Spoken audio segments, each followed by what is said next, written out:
My dear brothers and sisters in the Lord, we're now on the Thursday of the second week of Easter, and we have been hearing in our first reading the account of what had happened to the disciples of our Lord Jesus Christ. And we have heard in our first reading today that the apostles are made stand before the Sanhedrin. They're being questioned because they have boldly speaking, proclaiming and preaching the teachings of our Lord Jesus Christ. They said to them, we gave you strict orders, did we not, to stop teaching in that name. Yet you have filled Jerusalem with your teaching and want to bring this man's blood upon us. And we have heard Peter, and the apostles said in reply, we must obey God rather than men. What a wonderful response. What a response with conviction coming from Peter and the rest of the apostles when they said, we must obey God rather than men.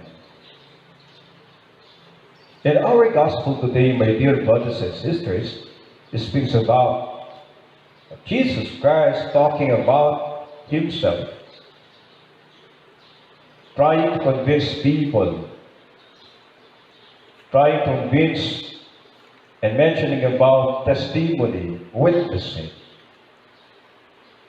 But Jesus said, the Father loves the Son, has given everything over to him.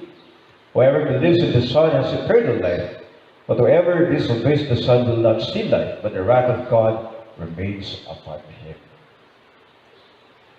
My dear brothers and sisters, man is difficult to please.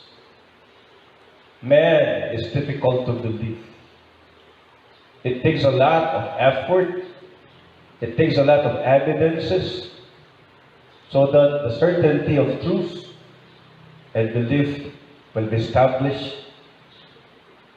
But Jesus Christ is reminding us that whoever believes in him is only those who have faith in him. So my dear brothers and sisters,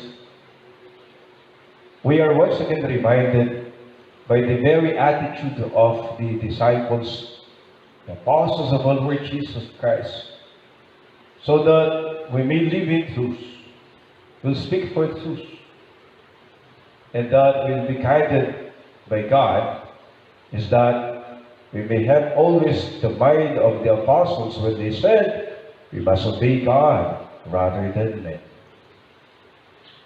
The world has a lot of what we call ways to deceive us. The world is so deceptive because we have to be critical on what we see, on what we hear, on what we feel, because it will only deceive us. But here, we are once again reminded, we must obey God rather than men, seeking every day of our life that we will be blessed by God's wisdom, that we will be blessed by God's inspiration, that we will be blessed by God's truth. And this is what we're supposed to live and how we're supposed to live. My dear brothers and sisters, let us be inspired by the very words of the apostles when they said, we must obey God rather than men. Amen. Please,